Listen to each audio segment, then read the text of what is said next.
मित्रों, सभी को एक चीज की कामना तो हमेशा रहती है, वो है मुक्ति।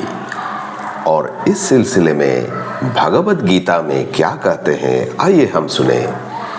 अपि चेदसि पापेभ्यो सर्वेभ्यो पापकृतं सर्वज्ञान प्लवेनैव वृजिनं सन्त ऋष्यसि। गीता के चौथा अध्याय के 35वां श्लोक। यानी कि अगर तुम सभी पापियों से भी अधिक पापी हो, फिर भी ब्रह्म ज्ञान रूपी यानी ज्ञान के जहाज के सहारे सभी प्रकार धर्म अधर्म रूपी संसार समुद्र तुम पार हो सकते हो। आइए हम इसे इस कहानी से समझे।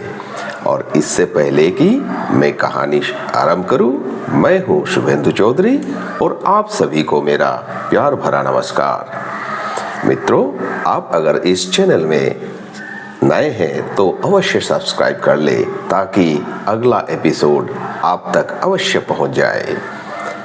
चलिए हम कहानी सुनते हैं।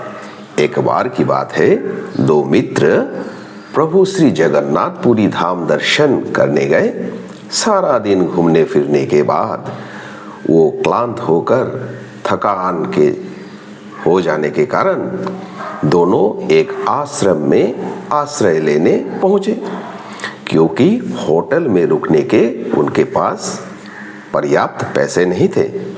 आश्रम के स्वामी जी दोनों को यथायोग्य प्यार से उनको हर संभव सुविधा मुहैया कराया।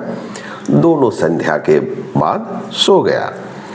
स्वामी जी अपने संध्या वंदना योग राग आरती समाप्त करने के पश्चात जो ही सोने गए, उसी समय अतिथि में से किसी के रोने की आवाज सुनाई दिया। आखिर क्या बात है पता लगाने स्वामी जी दोनों के कमरे में जाकर बत्ती जलाकर देखे, उन दोनों में से एक व्यक्ति नींद में ही रो रहा है और दूसरा ठहाके लगाकर बीच बीच में हंस रहा है। स्वामी जी बड़े ज्ञानी थे, उनको समझने में आ गया दोनों सपना देख रहा है। जो रो रहा था उसके प्रति स्वामी जी का दया आ गया, इसीलिए उसे पुकार कर जगा दिया। रोते रोते उसका पसीना छूट गया था। स्वामी जी ने पूछा, क्या बात है? तब वो दुखी व्यक्ति बोला, मैं एक बहुत डरावना सपना देखा स्वामी जी। देखा कि मैं एक चारित्रिक अपराध यानी क्राइम किया। उस पाप को छुपाने के लिए एक बालक को मैंने हत्या कर दिया। उसके बाद भी छुटकारा नहीं मिला। एक बदनाम लड़की मुझे भय दिखाकर पैसा मांगती थी, यानी ब्लैकमेल करती थी। मैं और पैसे नहीं दे पा रहा था, इसीलिए मैं उसका भी हत्या कर दिया। उसके बाद घर में जो भी था लेके मैं भाग गया, लेकिन पुलिस के हाथों पकड़ा गया। मेरा विचार हुआ और कोर्ट के जज ने मुझे मृत्युदंड के हुक्म सुनाया।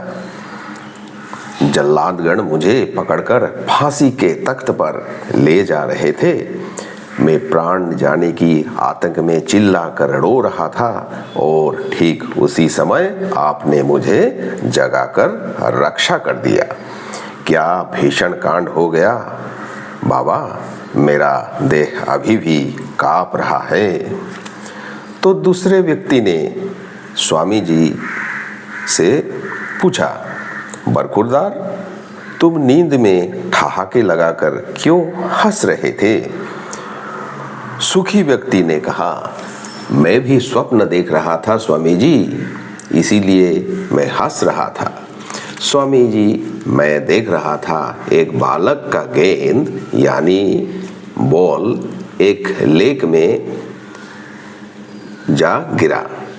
उस बॉल को निकालते समय वह बच्चे लेक के पानी में डूब गया।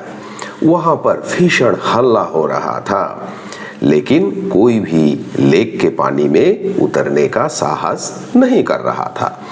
मैं अपने जान की बाजी लगाकर लेक के पानी में कूद गया और बहुत प्रयास के बाद बालक को पानी से निकालकर बचा लिया।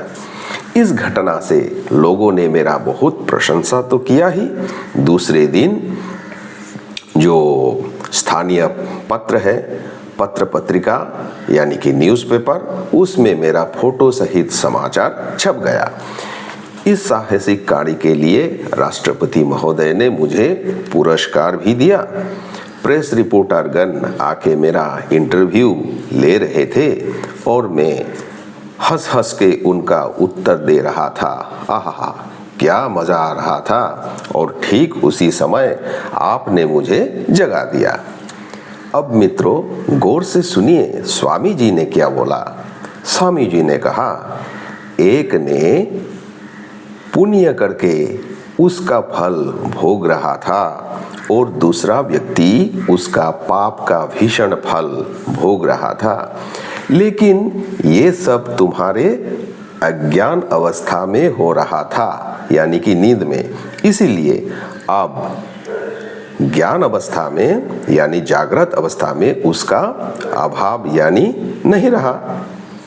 बच्चे तुम भाग्यशाली हो। आज तुम एक बात अच्छी तरह समझ लो, इस जगत के सभी पाप या पुण्य और उसके संस्कार सभी ज्ञान के अग्नि से ही भस्मीभूत हो जाता है। ब्रह्म ज्ञान ही एकमात्र जागृत अवस्था है, बाकी सब अज्ञान है और तंद्रा यानी नींद के घोर मात्र। इसीलिए केवल ज्ञान से ही मुक्ति मिलती है। मित्रों, अंत में कहानी कैसा लगा अवश्य लाइक और शेयर करें और सब्सक्राइब करें ताकि औरों को भी ये सच्चाई ज्ञात हो। मैं आपसे विदा लेता हूँ। नमस्कार।